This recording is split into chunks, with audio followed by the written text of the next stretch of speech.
ብታነቡ ታገኙታላችሁ። የዛሬውን ቀን ወይም ሶስተኛውን ሳምንት የሚገልጥልን ከቁጥር 12 እስከ ፍጻሜው ያለው ቃል ዮሐንስ ወንጌላዊው የጻፈው ቃል ነው። ወደ ዕለቱ ታሪክ ከመግባታችን በፊት ያጎረሰን እጅ፣ ያሳለመን እጅ፣ የተሳመን እጅ ማወቅ ተገቢ ነውና ዮሐንስ ወንጌሉን የጻፈው ለምንድን ነው? ዮሐንስስ ምንድን ነው የሚለውን ሐሳብ ለትንሽ ደቂቃዎች አየት አድርገን እንሄዳለን። እናንተ ቤት እንግዳ ሲመጣ ቀጥታ ዘሎ ነው እንደሚገባው ቤት ውስጥ ምን ያደርጋል? በር ይቆረቆራል። ማነ ይባላል።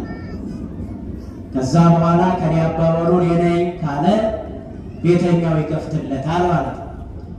ወንጌልም ርዕስ ሲነሳ የርዕሱን ኃይለ ቃል የጻፈው ተናጋሪው አናጋሪው እግዚአብሔር ቢሆንም እንኳ ማወቅ ተገቢ ነው። እንግዲህ ወንጌላዊ ዮሐንስ ወንጌሉን የጻፈው የዮሐንስ ወንጌል ከአራቱ ወንጌላውያን ይለያል። ከስንት ወንጌላውያን? ከሶስቱ ወንጌላውያን ይለያል። አራተኛ እሱ ነው ማለት ነው። ከሶስቱ ወንጌላውያን ይለያል ስንል ለምንድን ነው የሚለየው ስንል ይህ ወንጌል ፍጹም መለኮትን የተመላ ወንጌል ይሉታል። ፍጹም ምንን የተመላ? መለኮትን የተመላ ወንጌል። በውጭ መምህራን አጻጻፍ መምህራን በሁለት ይከፈላሉ፣ ውስጣዊና ውጫዊ ተብለው ይከፈላሉ።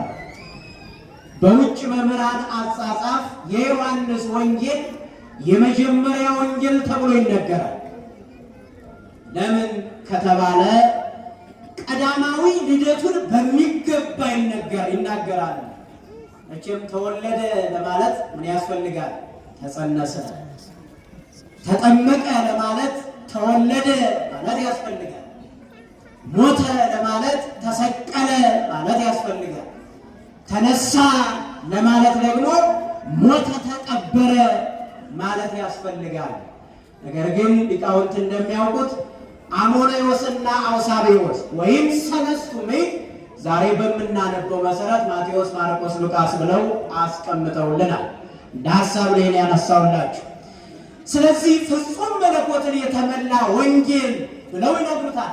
ቀዳማዊ ልደቱን ስለሚናገር የዮሐንስ ወንጌል ምዕራፍ 1 ቁጥር 1 ጀምራችሁ ስታነቡት የምታገኙት ኃይለ ቃል ነው። ዮሐንስ ተመልከቱ፣ የዮሐንስም ወንጌል የሚያነብሰው ዝሙት ይቀልለታል፣ ክፋት ይቀልለታል፣ አመንዝራነት ከሱ ይወገዳል፣ ሴሰኝነት ከሱ ይወገዳል። ሊቃውንት እንዳስተማሩ ታቦት ባይኖርም እንኳ የዮሐንስ ወንጌል ታቦትን ተክቶ ይቀደስበታል። ምንን የተመላ ስለሆነ? ፍጹም መለኮትን የተመላ ወንጌል ስለሆነ። አስተውሎ የተዋህዶ ልጆች ወንጌሉን በሚያነበው ሰው የብርሃን ድንኳን የብርሃን ድባብ ይዘረጋለታል ብለዋል። ይቅርታ እንግዲህ ያው የአየር ጸባይ ጉዳይ ነው። ዮሐንስ ከመላእክት ይበልጣል ብለውታል። ዮሐንስን ከማን ይበልጣል? ከማን ይበልጣል? መላእክት ቢያመሰግኑ በላይ በሰማይ ሆነው መንበሩን አይነኩም ተሸክመው አንዱ ወደ ምስራቅ፣ አንዱ ወደ ሰሜን፣ አንዱ ወደ ደቡብ፣ አንዱ ወደ ምዕራብ ሆነው ሳያዩ ያመሰግኑታል። ዮሐንስ ግን ከመላእክት በለጠ የተባለበት ምክንያት ቃል ብሎ አካላዊ ቃልን ወልድን ከአብ ልብነት ውስጥ ገብቶ ቃል ብሎ ተናግሯልና ይሉታል። ክብር ምስጋና ለአምላካችን ይሁን።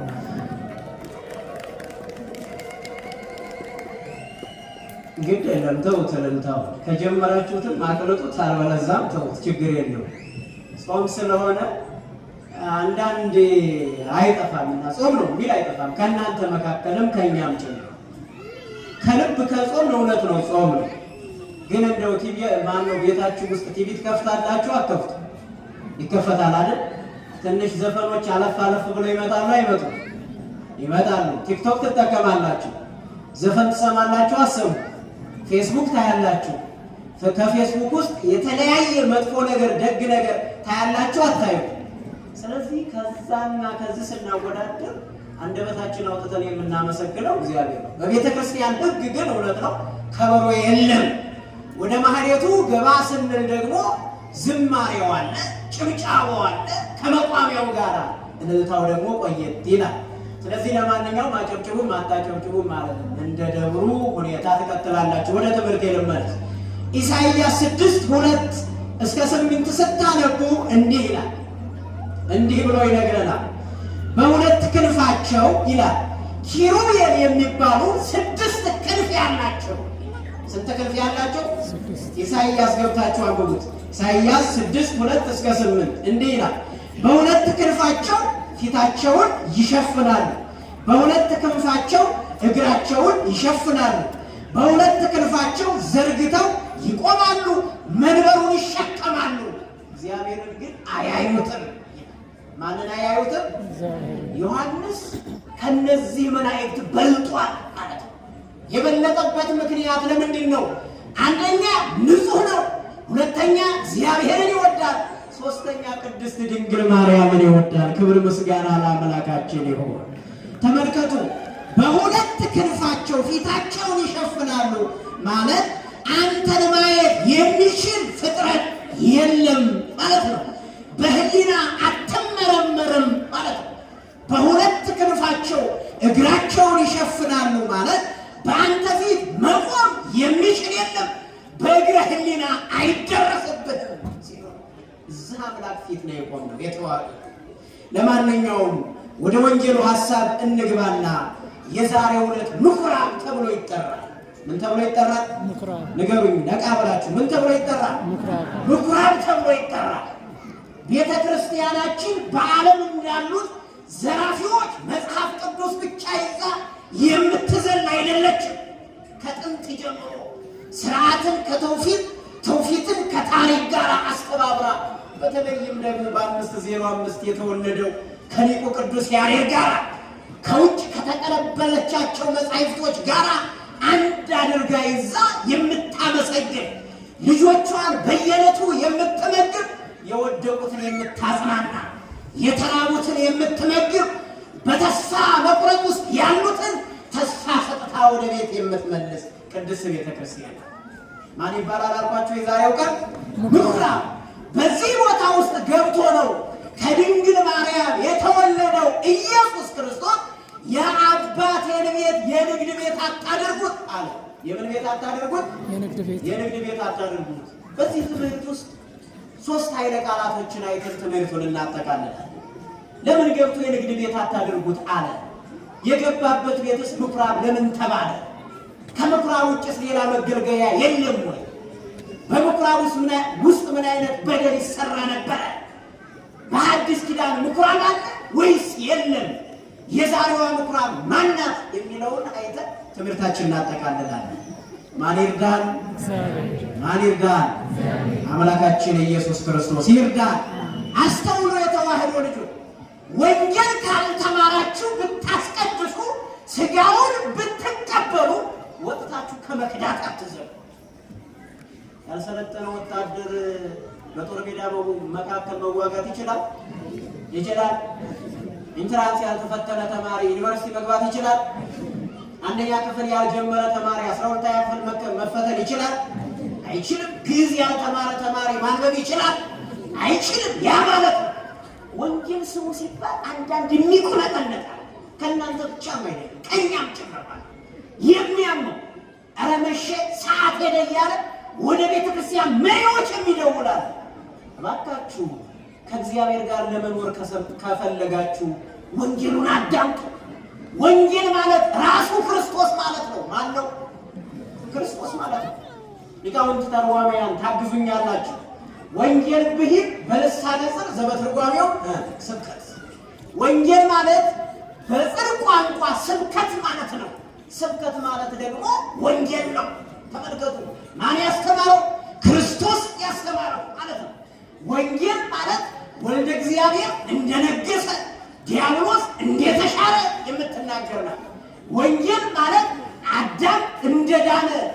ዲያብሎስ እንዳፈረ የምትናገር ናት።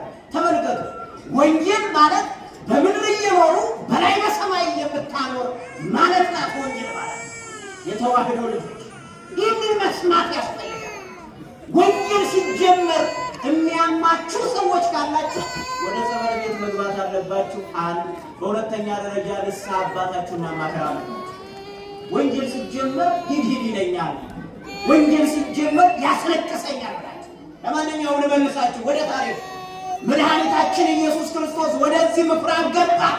ወደዚህ ምኩራብ ከመግባቱ በፊት ይላል ከገሊላ ወደ ቅፍርናሆም ወረደ ይላል። በዛ በቅፍርናሆም ትንሽ ቀናትን ቆየ ብሎ መጽሐፍ ቅዱሱ ልሙጥ አድርጎ ያስቀምጠዋል። ግን የቁጥር መጽሐፍ 11 ቀናትን ቆየ ነው። ስንት ቀናትን? 11 ቀናትን ቆየ። ከዛ ከቆየ በኋላ ወደ ኢየሩሳሌም ወጣ ነው። አይሁዳውያን በዓላቸውን በሚያከብሩበት ጊዜ ወጣ።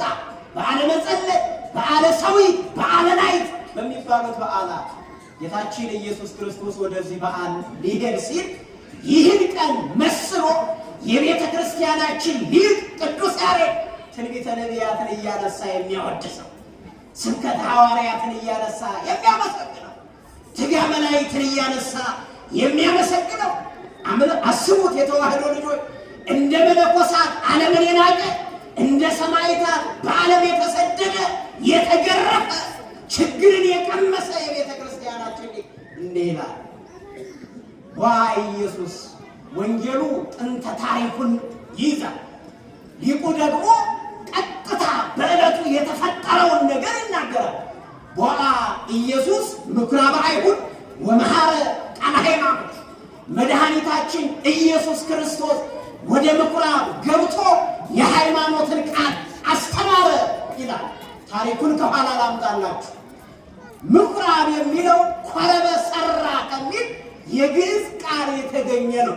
ምኵራብ ማለት የጸሎት ቤት፣ ምኵራብ ማለት መስገጃ፣ ምኵራብ ማለት ትንቢተ ነቢያት፣ የሙሴ ሕግ፣ መዝሙረ ዳዊት እየተተረጎመ የሚነገርበት ማለት ነው። ምኵራብ ማለት ቤተ መቅደስ ግን ከምኵራብ ይለያል።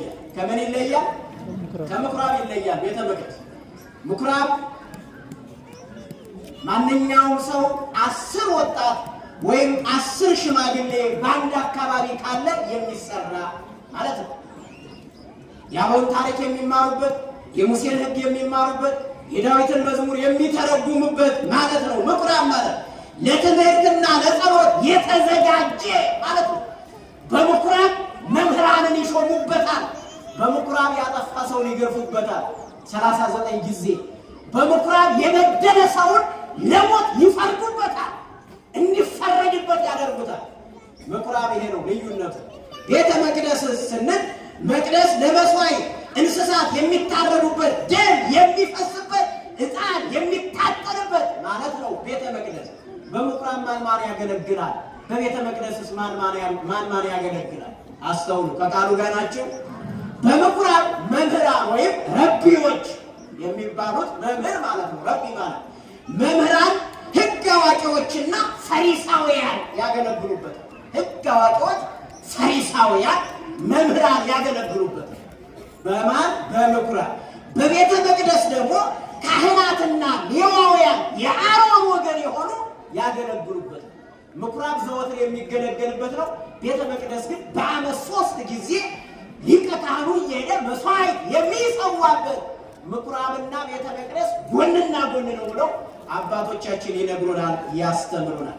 ስለዚህ ምኵራብ ማለት ጠቅለል ስናደርገው መስገጃ፣ መማፀኛ፣ ቤተ ጸሎት ማለት ነው።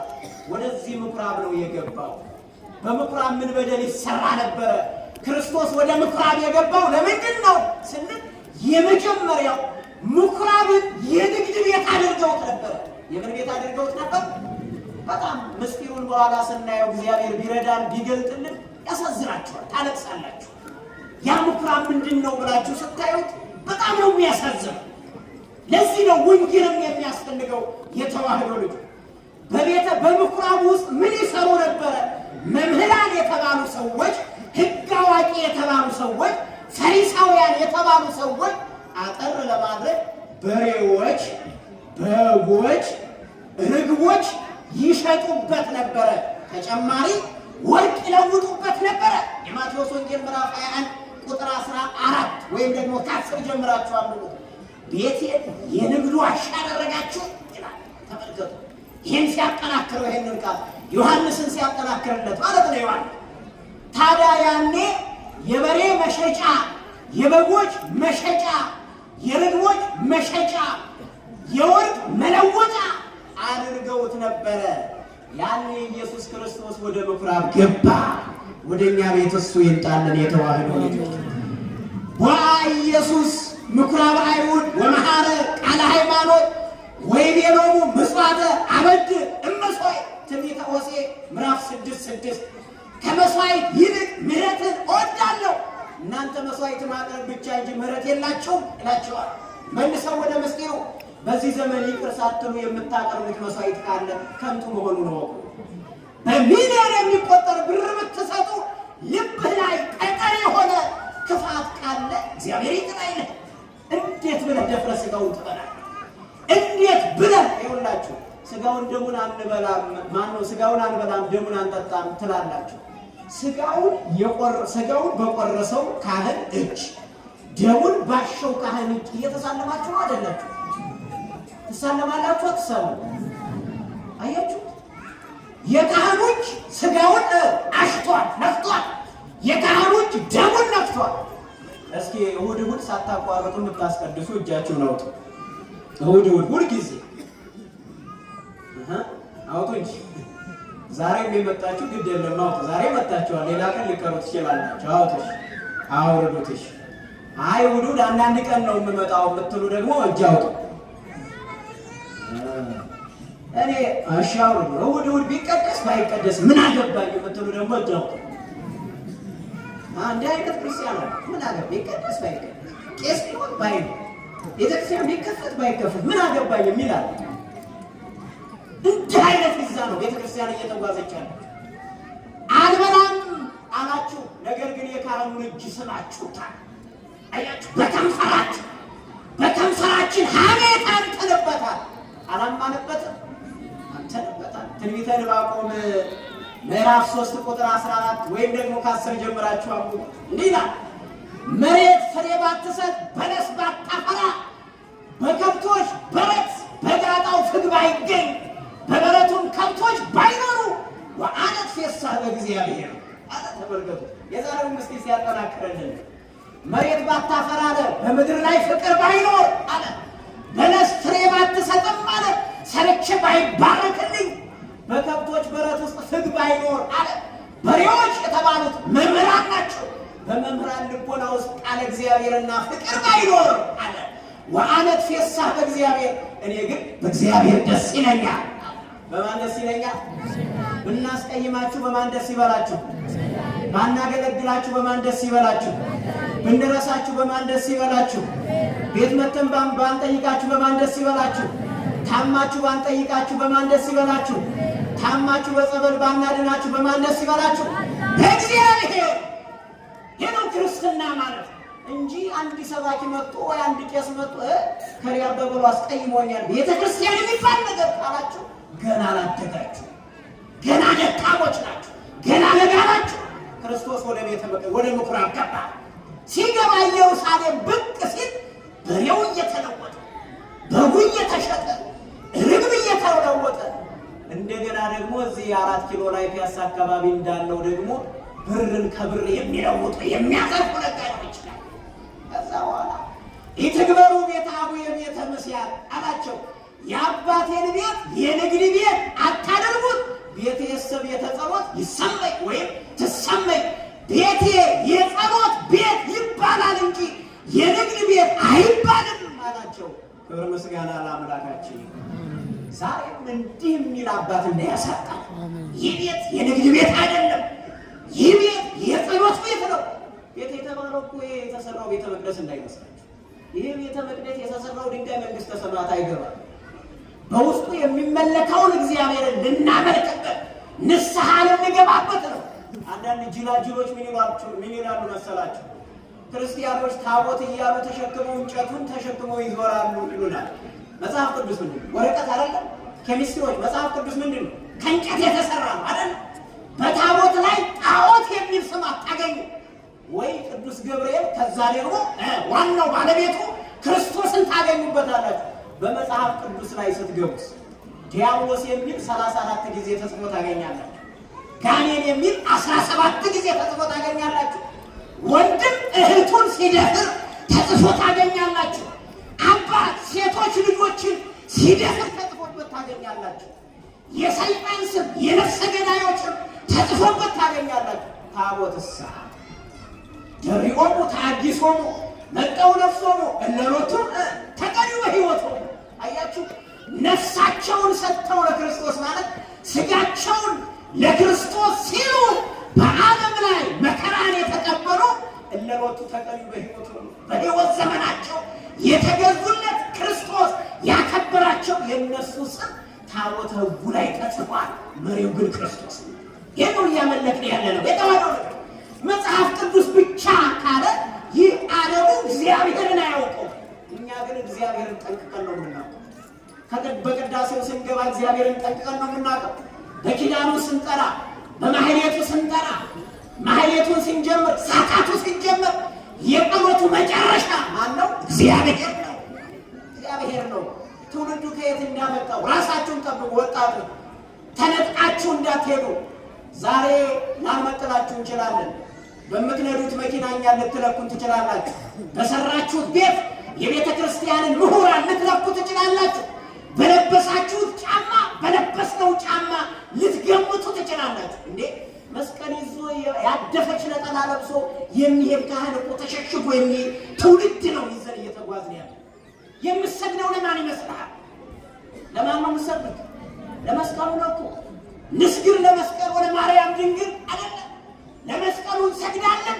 በመስቀሉ ላይ ያደረው እግዚአብሔር ጠላትን ያሸንፍልን ዘንድ ዝቅ ስንል የእግዚአብሔርን ክብርና ለመስቀሉ ነው። ለማንኛውም ወደ ታሪኩ ለመለሳቸው በምኵራቦሙ ወገሰጾሙ ያርምሙ ገባና ገሰጻቸው ይላል። በሬዎችን በጅራፍ እየገረፈ አስወጣቸው። በጎችንም እንዲሁ እያደረገ እዛ ላይ ግን እንዲህ ይላል እስመ ነፍሰ ጻድቅ ይትራራ ለእንስሳው። መጽሐፈ ምሳሌ ምዕራፍ 12 ከቁጥር 1 ላይ ርግቦችን አልገረፋቸውም፣ በመቀስ አድርጋቸው አስወጥቷል። ደካሞች ናቸው። አያችሁ፣ የጻድቅ ሰው ነፍስ ይላል ለእንስሳው ይራራል።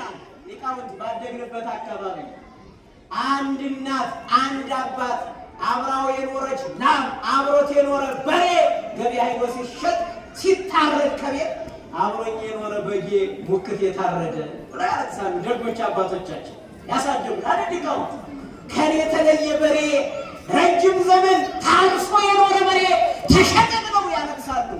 ዛሬስ ከተማችን ላይ ተማሪ የሚባለው ወንጌል ሰማ የሚባለው ቤተ ክርስቲያን ይስማል ይሰራል የሚባለው ትውልድ ሰው ሲሞት ቀሪ አባበሉ ሞተ ክፉ ነበር ደግ ሆነ እንኳን ሄደ እንደው አባት ሞቶበት ልጅን ልታጽናኑት እንኳን ስትሄዱ እንደው አባት ሞተ እንደው እግዚአብሔር ይማረው ምናምን ብሎ ያኛው ያስተዛዝዝ ተው ግድ የለም ምን ዋጋ አለው ፋዘር ሾለከ ይላቸዋል። አስቡት፣ እንዲህ አይነት ትውልድ ነው እዚህ የምንቀጥለው። እና መድኃኒታችን ኢየሱስ ክርስቶስ ወደ ምኵራቡ ገባ። ከገባ በኋላ በሬዎችን አስወጣ ነው የሚለው። እየገረፈ አስወጣ፣ ለዋጮችንም እየገረፈ አስወጣ። በምኵራቡ ውስጥ ሌላ በደል ይሰራ ነበር። ምን አይነት በደል? ተጨማሪ በደል ይሰራ ነበር። ከከብቶች፣ ከበጎች፣ ከዋለሶች ውስጥ ከገንዘቡ ልዋጭ ውጭ ሌላ ይሰራ ነበረ። ዙሪያውን በኢየሩሳሌም ያሉት ወደ ምኵራብ ሲሄዱ የወጡበትን ከምድረ ግብፅ የተሰደዱበትን መከራ አስበው መባቸውን ይዘው ይሄዱ ነበረ። 1 ወር 2 ወር ስለሚጓዙ የያዙት ሙክት የያዙት በሬ መንገድ ላይ ይከሳል። መንገድ ላይ ሲከሳ ምኵራቡ በምንኩ ተቀበሉ ሲሉ እንዴ ምን ሆናችኋል? ይሄ እኮ ወደ ቤተ እግዚአብሔር አይገባም፣ ከስቷል፣ አርጅቷል፣ መልሱ ይሏቸዋል። እንዴ እኛ እኮ ከቤት ስናወጣው ወፍራም ነበር፣ መንገድ ላይ 2 ወር ስንጓዝ ስለደከመ ስለተራበ መንገድ ስለመጣው ከሳ እንጂ ሲሏቸው አንቀበልም ይሉ ነበር። ጸሐፍት ፈሪሳውያን ረበና ሕግ አዋቂዎች የተባሉት ዛሬ እሳኛ ቤተክርስቲያን የደቀቀ ጧት ብታመጡ መልሱ ይላችኋል። የተቆረጠ 100 ብር ብታመጡ ቄሶቹ ይሄን እንኳን ቀጥለው ይብሉ ብላችሁ ብታመጡ ይመልሳችኋል ማለት ነው።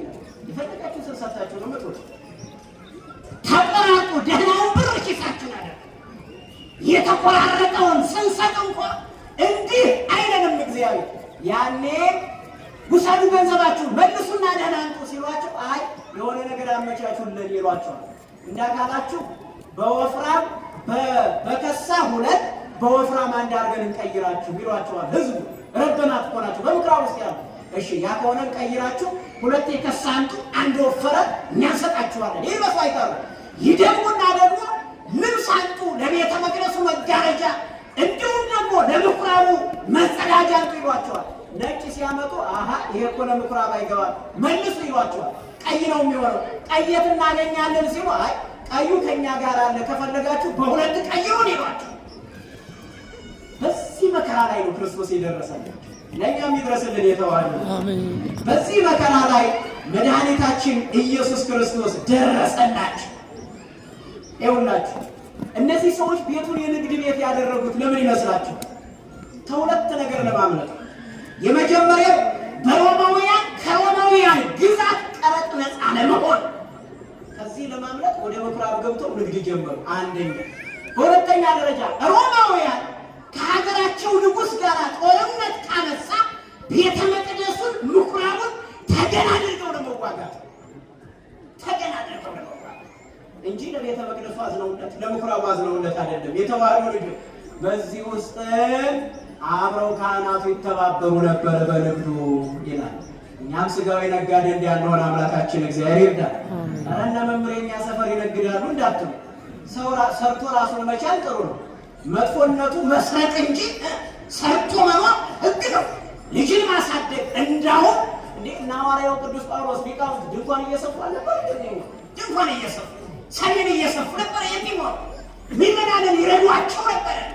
ያኔ ሐዋርያት ዝም ብለው እንኳን ያስተምሩ የምዕመናን ገንዘብ ከሐዋርያት እጅ ላይ ነበር። ድሃ የለ ባለጸጋ የለ።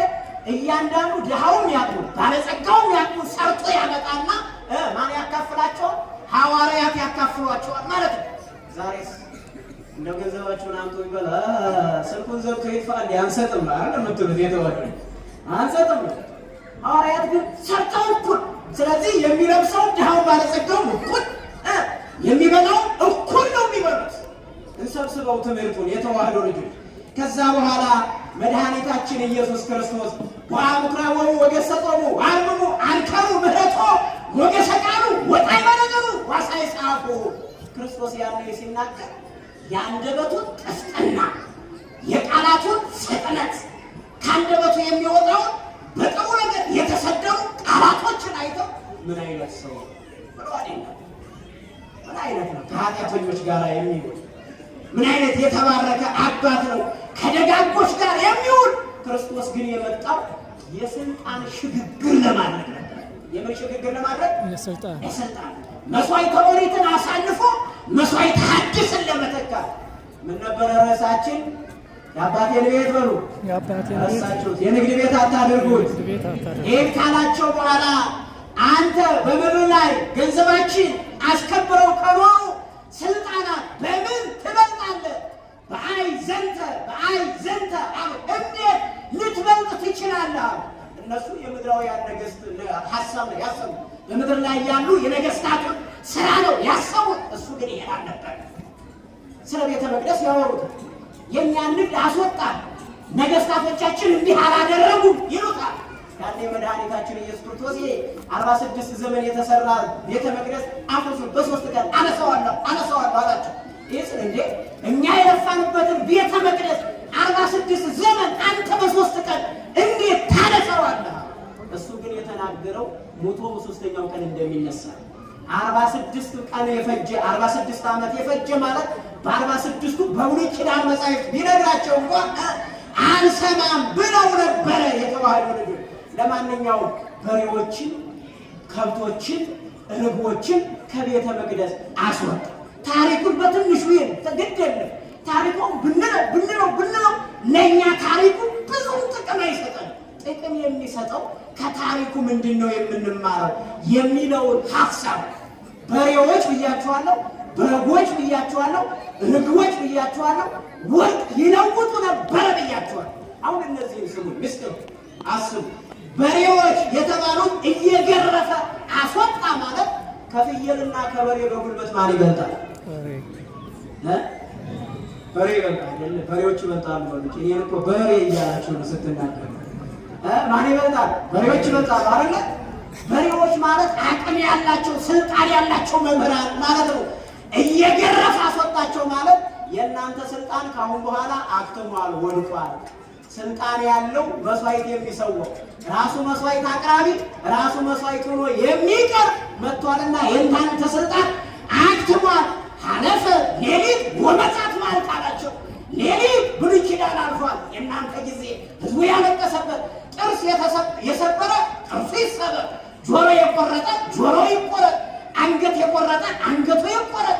የዮሐንስ ወንጌል ምዕራፍ 6 በደለኛይቱ ሴት ይሄን ይነግራቸዋል። ቁጥር 5 ላይ በደለኛይቱ ሴት ዝሙት ስትሰራ ኖራለችና በሙሴ ሕግ ትገደል የሚል ሕግ አለ፣ ልንገድላት ነው።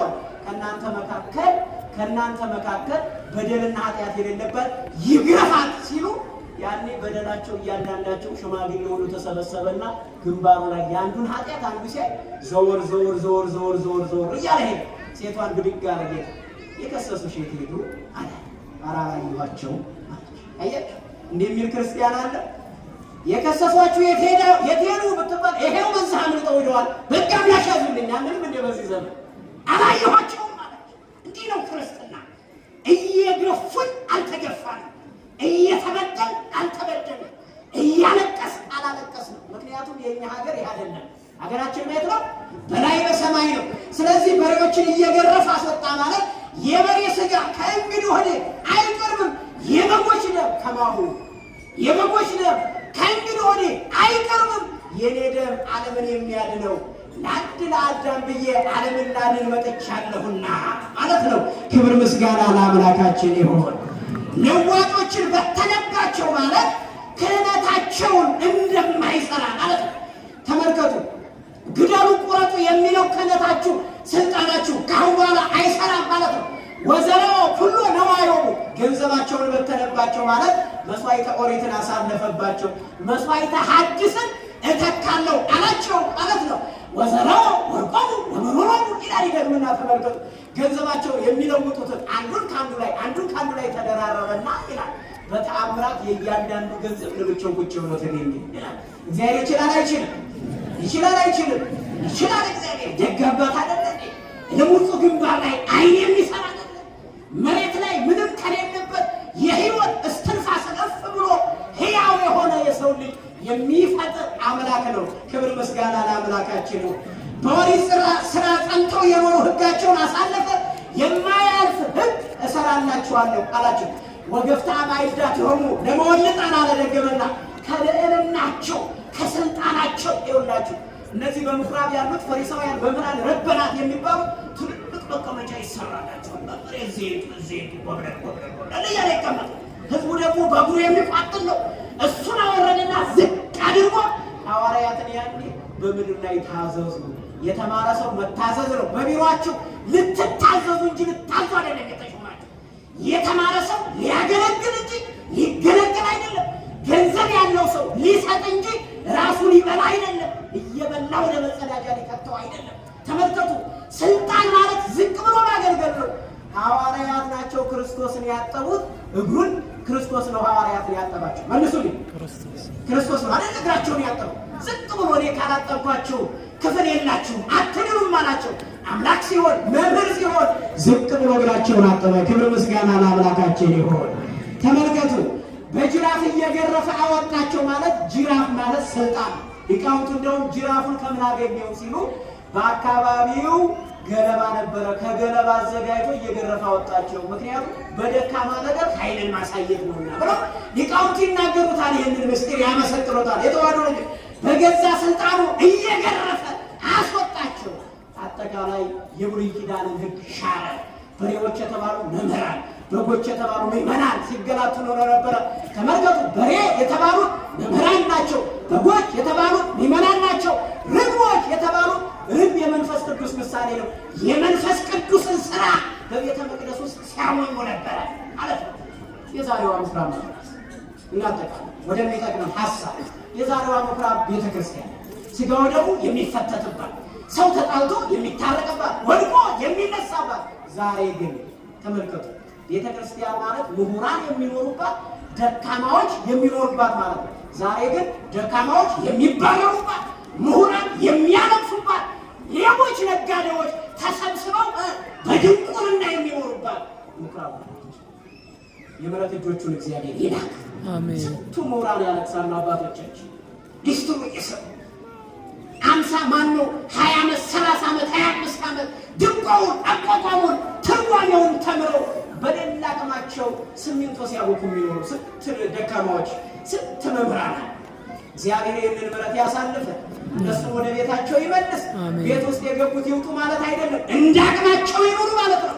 የመጀመሪያዋ ምኩራብ ቤተ ክርስቲያን ነው።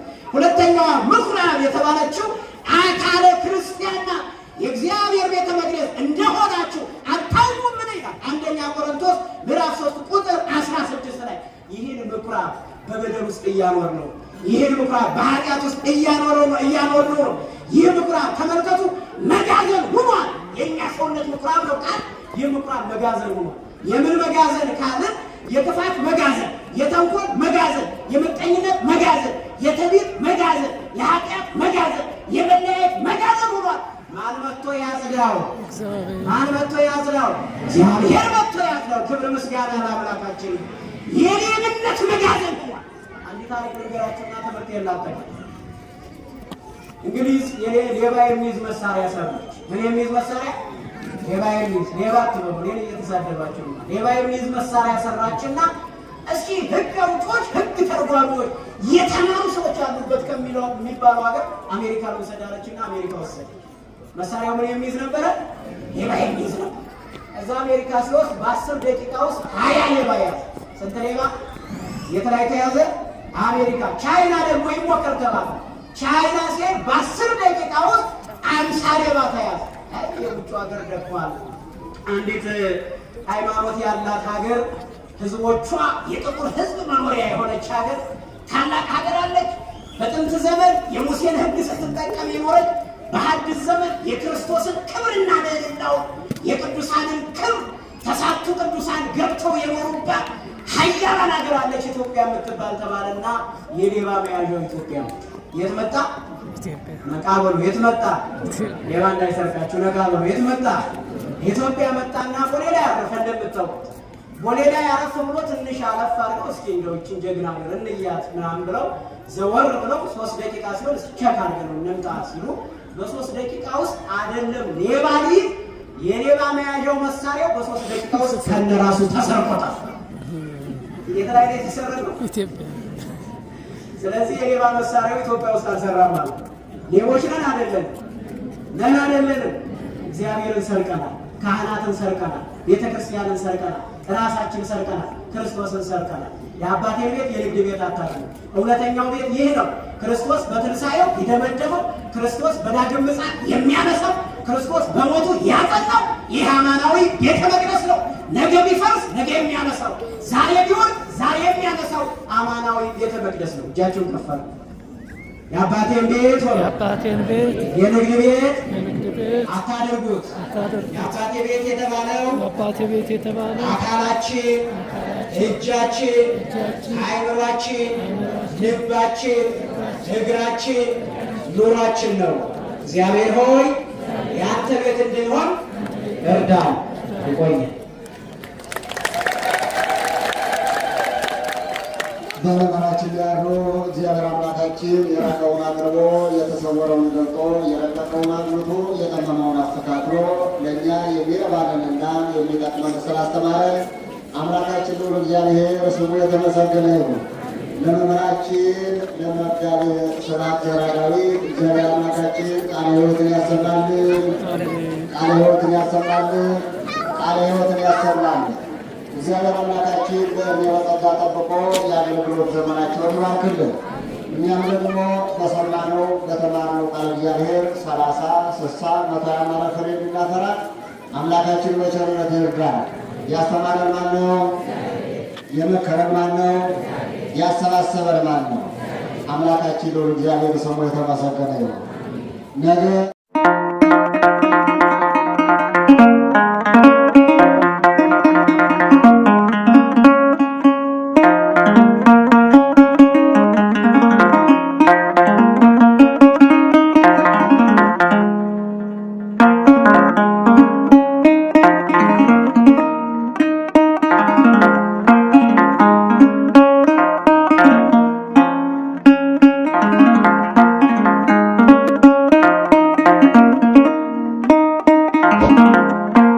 ነው።